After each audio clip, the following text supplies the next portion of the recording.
Baik, mari kita buka firman Tuhan kita. Kita akan melihat di dalam Yeremia pasalnya yang ke-40, ayat pertama hingga ayat yang ke-6.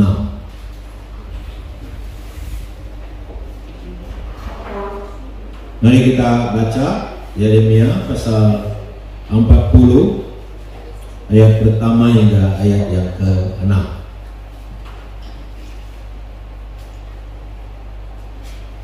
Judulnya Yeremia tinggal pada Gedalia. Kita bergantian. Firman yang datang daripada Tuhan kepada Yeremia sesudah ia dilepaskan dari Rama oleh Nebuzaradan, kepala pasukan pengawal yang telah menyuruh untuk mengambilnya terbelenggu pada tangannya di tengah-tengah semua orang buangan dari Yerusalem dan Yehuda yang hendak diangkut ke dalam pembuangan ke Babel.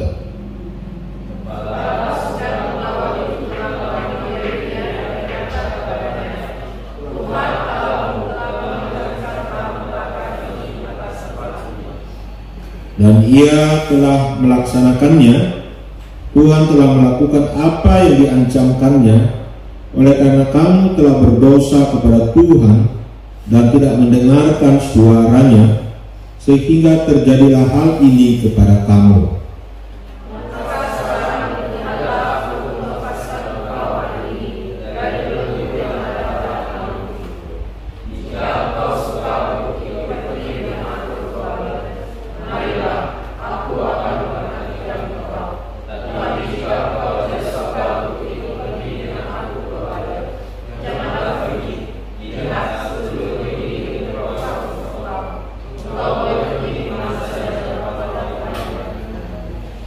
Engkau boleh kembali kepada Gedalia bin Ahikam bin Safan yang telah diangkut oleh Raja Babel atas kota, diangkat oleh Raja Babel atas kota-kota Yehuda, dan tinggallah bersama-sama dengan dia di tengah-tengah rakyat, atau kemana saja engkau pandang benar, pergilah ke situ. Lalu kepala pasukan pengawal itu memberikan kepadanya bekal makanan dan suatu hadiah, kemudian melepaskan dia.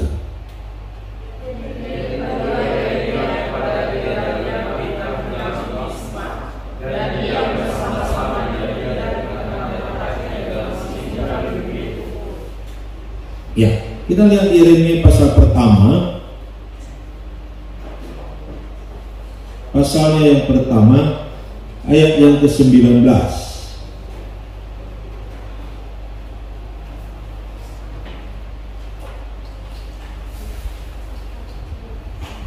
Ya, kita baca bersama-sama ayat firman Tuhan ini. 1, 2, 3. Mereka akan memerangi engkau, tetapi tidak akan mengalahkan engkau, sebab aku menyertai engkau untuk melepaskan engkau. Demikianlah firman Tuhan. Sampai di situ. Saudaraku dikasih oleh Tuhan, janji itulah yang mau kita pelajari pada malam hari ini, dengan tema janji Tuhan pasti digenapi.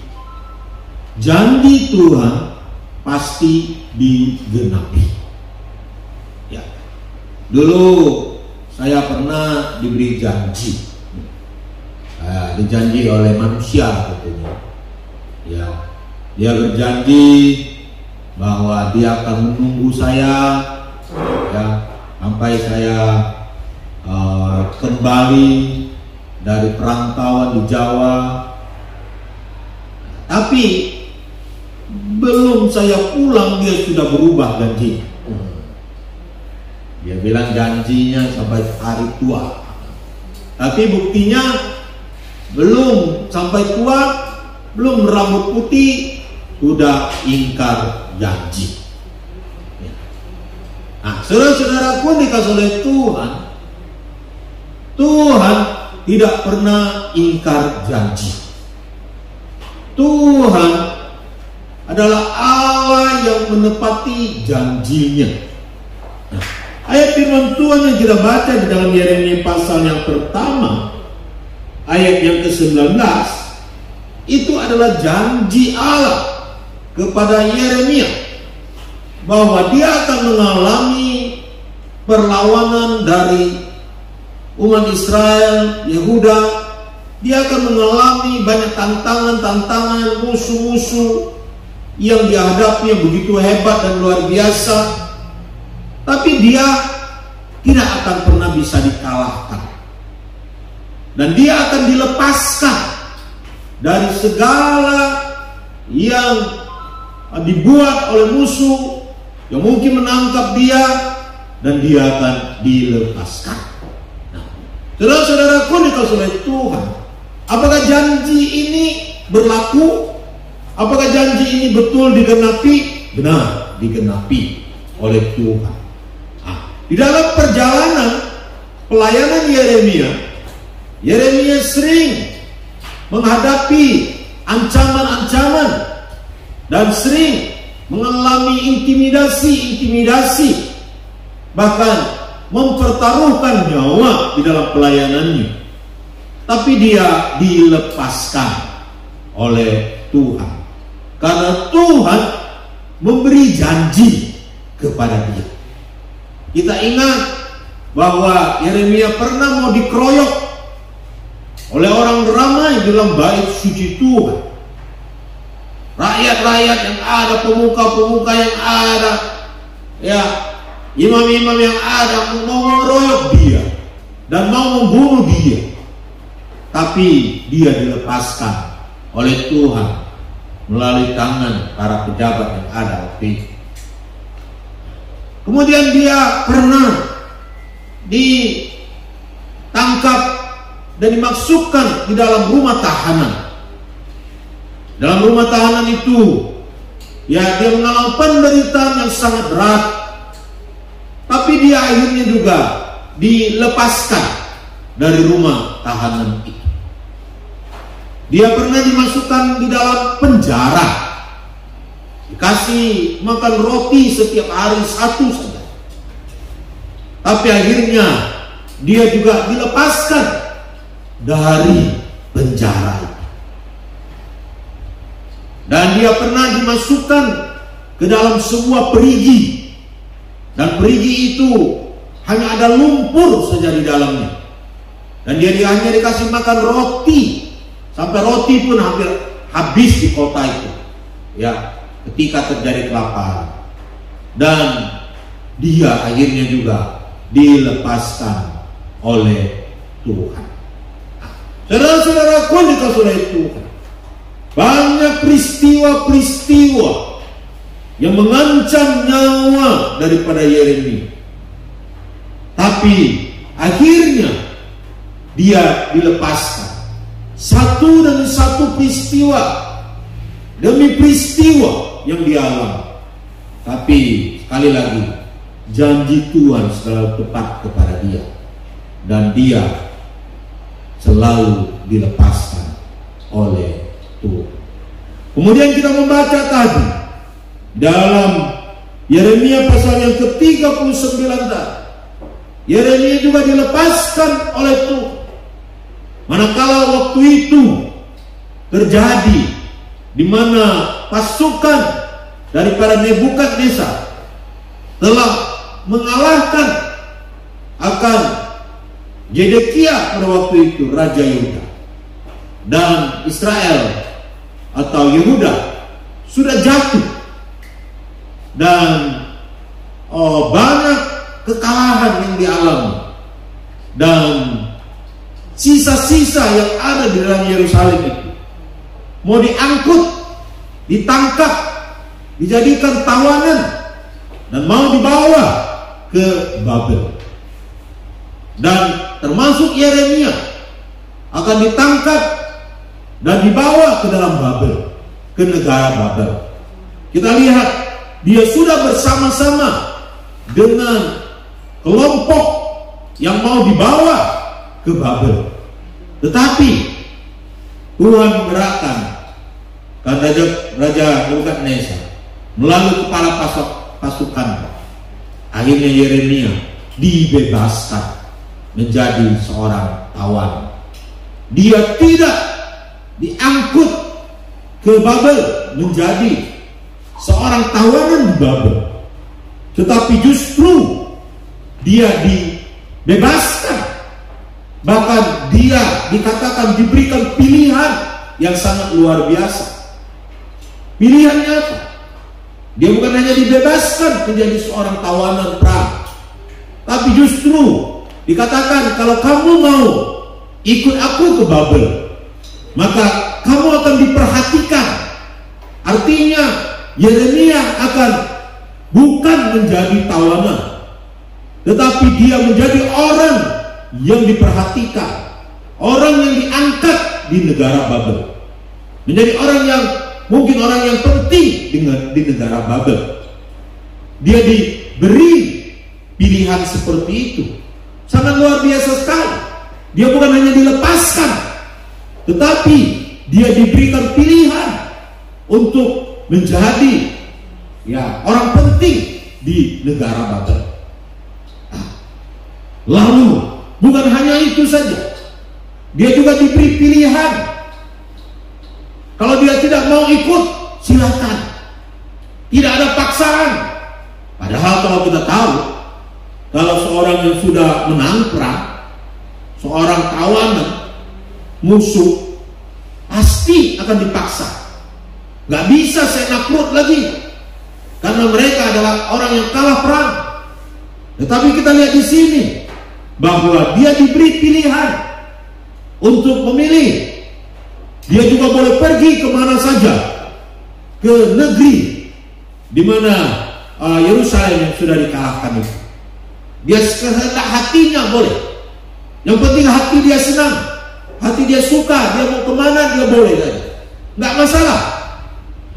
Mau ke Yerusalem, mau kemana dia menjadi orang yang bebas merdeka, sesuai dengan kehendak hati dia, sesuai dengan keinginan dia, sesuai dengan kesenangan dia. Mana ada orang yang sudah dikalahkan seperti itu oleh negara lain, lalu diberikan hak untuk bisa melakukan kehendak hati, seenak perut saja kemana dia mau pergi. Silahkan, kata firman Tuhan di situ melalui kepala pasukan Nebukadnezar itu.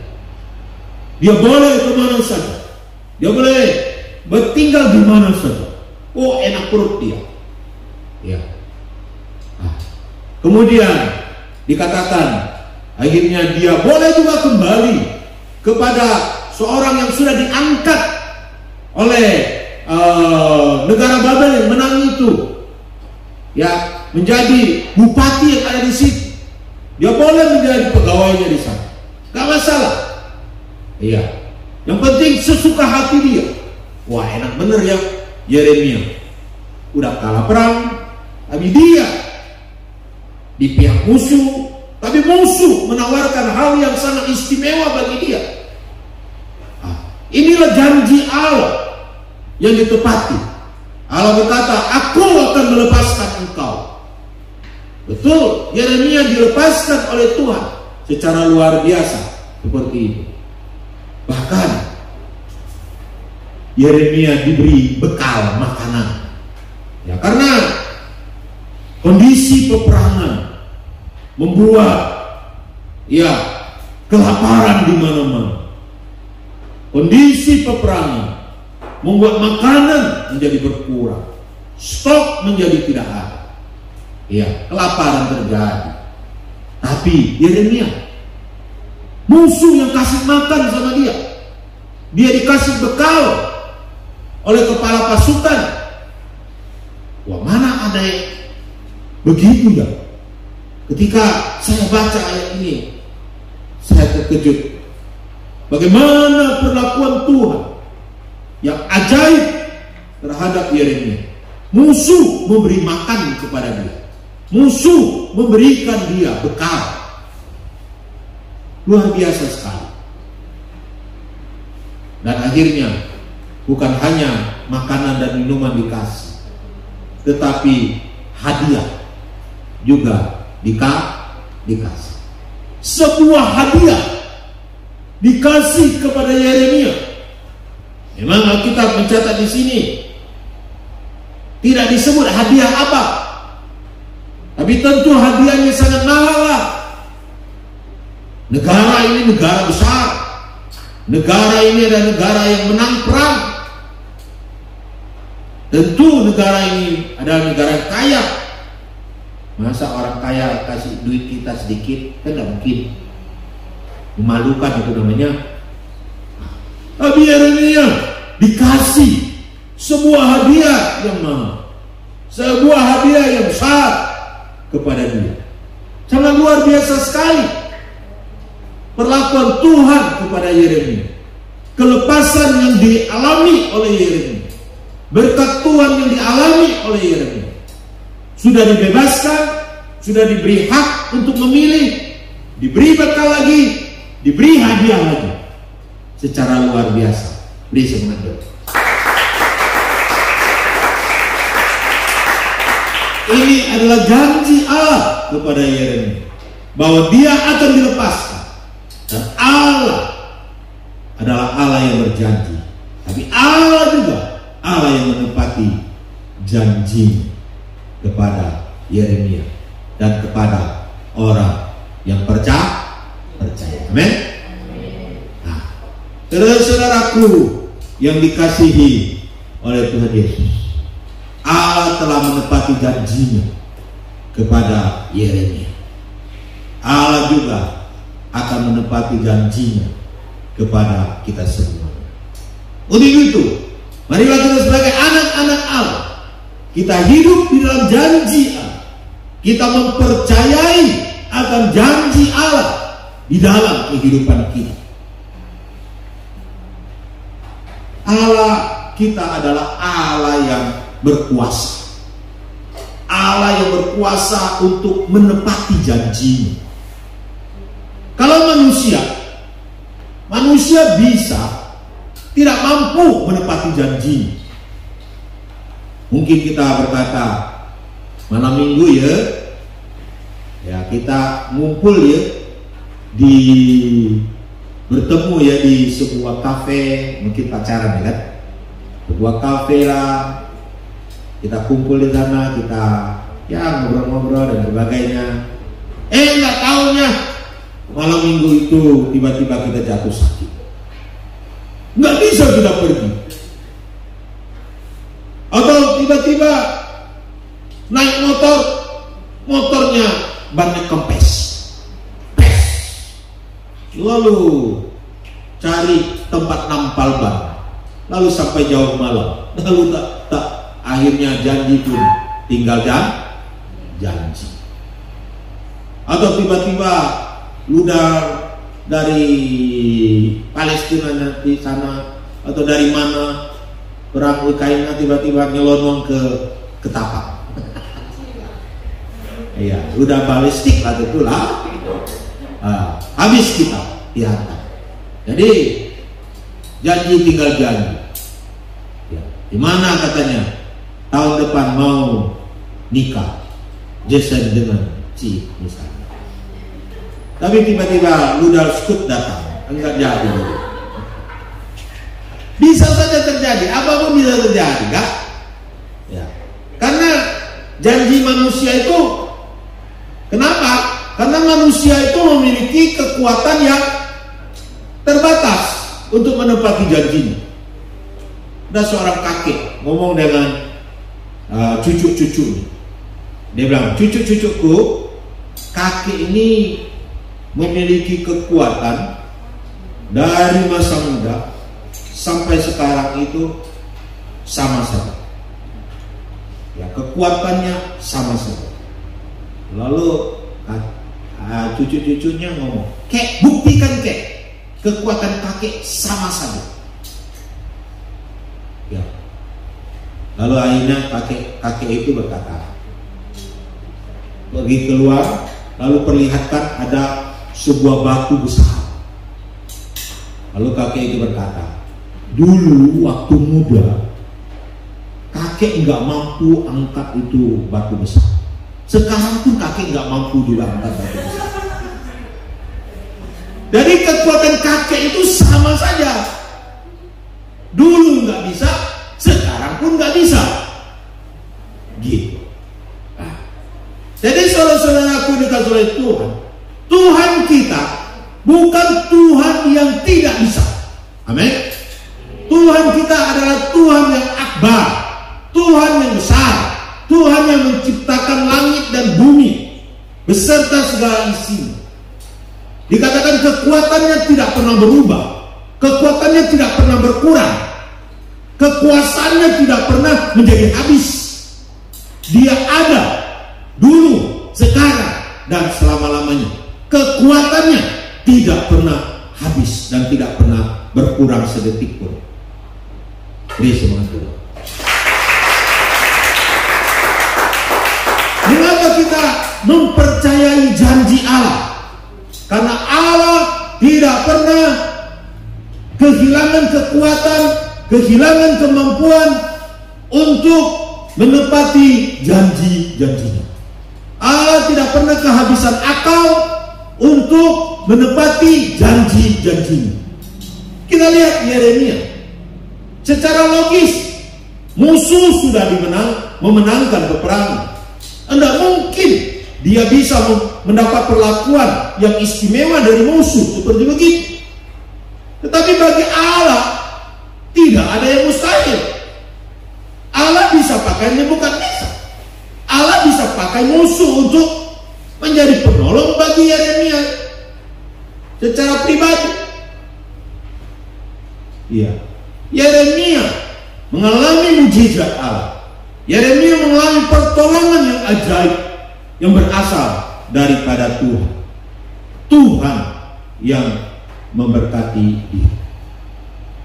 Tuhan juga bukan Tuhan yang lupa. Kalau manusia itu gampang lupa. Ya, kadang-kadang Agios ingatkan saya, Pak, tadi sudah janji ya. Saya sendiri lupa. Apa yang saya omong lupa. Ya. Tuhan tidak pernah lupa. Satu kali ada tes terhadap lansia. Apa itu lansia? Lanjut usia. Ada 3 orang lansia dites sama dokter jiwa. Lalu dokter jiwa tanya kepada lansia yang pertama, Bapak, 3 kali 3 berapa? Lalu bapak itu hitung.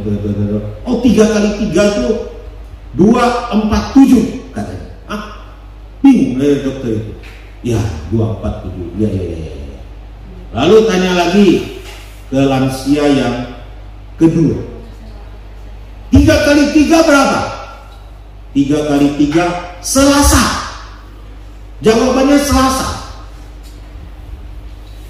Lalu tanya lagi kepada lansia yang ketiga, yang terakhir, berapa 3 kali 3? 9. Hebat ya, 9 ya. Lalu dokter tanya balik, kamu dapat dari mana angka 9?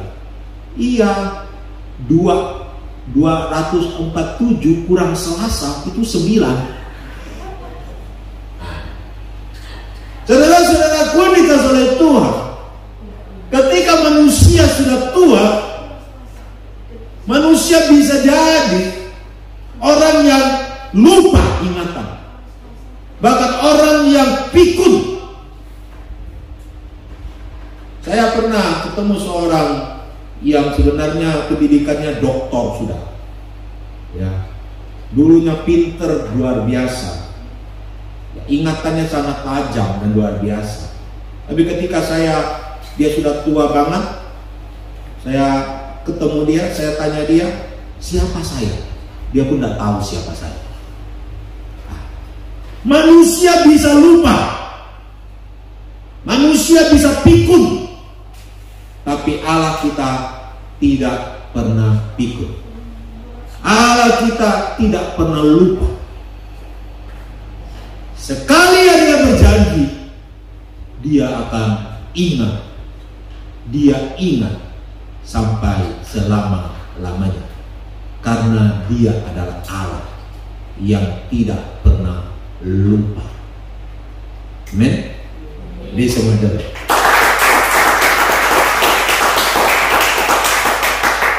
Dia juga bukan Allah yang begitu gampang berubah dalam hidupnya. Kalau kita manusia gampang berubah, hari ini kita semangat, besok belum tentu semangat. Hari ini kita cantik, 5 tahun lagi mungkin belum tentu cantik, tapi masih cantik. Atau 20 tahun lagi, atau 30 tahun lagi, belum tentu kita cantik lagi atau ganteng lagi. Manusia gampang berubah dan pandai berubah, betul tak? Nah, satu kali ada seorang pemuda, dia berdoa untuk dapatkan pacar atau mendapatkan istri. Ya, dia berdoa dan doanya itu kenceng banget untuk dapatkan istri. Dia doa, tapi 1 tahun tak dapat, 2 tahun tak dapat, 3 tahun tak dapat. Dia mulai mulai patah semangat dalam berdoa. Lalu akhirnya dia ubah doanya. Doanya begini: Tuhan, aku tidak minta apa-apa lagi darimu. Aku tidak mau meminta apa-apa lagi darimu untuk diri saya sendiri. Tapi sekarang saya meminta untuk mama saya, supaya mama saya diberi menantu. Diberi menantu. Ya. Jadi doanya berubah, tetapi isinya, tujuannya sama. Karena menantu kan kawin dengan dia juga. Nah, saudara-saudaraku yang dikasihi oleh Tuhan, Allah kita adalah Allah yang tidak pernah berubah. Dia bukan Allah yang pelin-pelan, tidak. Tapi Allah yang bergerak di dalam hukum, Allah yang bergerak di dalam firman dirinya sendiri. Bukan Allah yang pelin-pelan, yang dikuasai oleh ruang dan waktu, yang dikuasai oleh godaan kita, yang dikuasai oleh rayuan kita. Tidak. Tapi Allah yang tidak pernah berubah. Allahku tidak pernah berubah. Yesus itu sama dari dulu, sekarang, dan selama-lamanya. Dia tidak pernah berubah. Dia bukan Allah yang pelin-pelan. Makanya janjinya bisa dipegang. Amin. Janjinya bisa dipegang. Janjinya harus kita percayai dalam kehidupan kita. Mengapa Yeremia dilepaskan? Karena janji Allah yang hebat atas hidupnya. Kita juga bisa mengalami janji Allah kalau kita percaya dan berpegang kepada janji Allah. Saya sudah melayani Tuhan selama hampir 30 tahun secara full. Ya. Tahun 2024 nanti berarti 30 tahun. Karena sejak mulai tahun 1994 saya mulai melayani secara full. Walaupun sebelumnya juga saya melayani Tuhan. Dan janji yang saya pegang dari firman Tuhan sampai hari ini saya terus rasakan itu janji. Carilah dahulu kerajaan Allah dan kebenaran, maka semuanya itu ditambahkan kepadamu. Dan janji ini sudah berlaku dan sangat berlaku bagi saya selama hampir 30 tahun. Amin. Beri semangat. Saudara-saudaraku dikasih oleh Tuhan, mari kita hidup di dalam janji-janji. Mari kita bangkit berdiri, kita yang memuji Tuhan dengan pujian. Janjimu seperti fajar,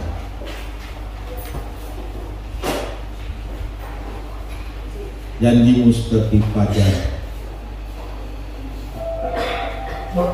Singa belum.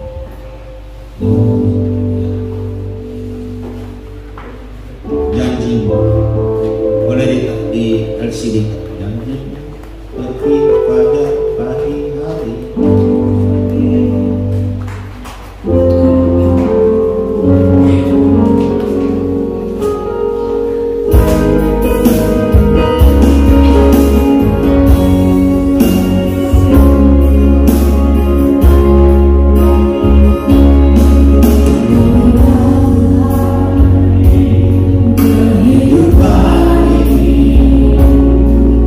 Jangan mana yang harus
Engkau menyertai hidup dia sampai kapanpun ya Tuhan Yesus. Dan ya Tuhan, ayat kami ya Tuhan Yesus untuk hidup dalam janji Engkau ya Bapa. Dan ya Bapa, kiranya Engkau juga memberkati Ustaz Jamal yang telah menyampaikan firman Tuhan ya Tuhan. Kau pakai hidup dia saya luar biasa ya Tuhan. Kau pakai dia secara lebih lagi untuk menjadi alat pembela bagi nama Engkau. Di dalam nama Tuhan Yesus yang mengucap syukur. Haleluya. Amin. Amin. Silakan duduk.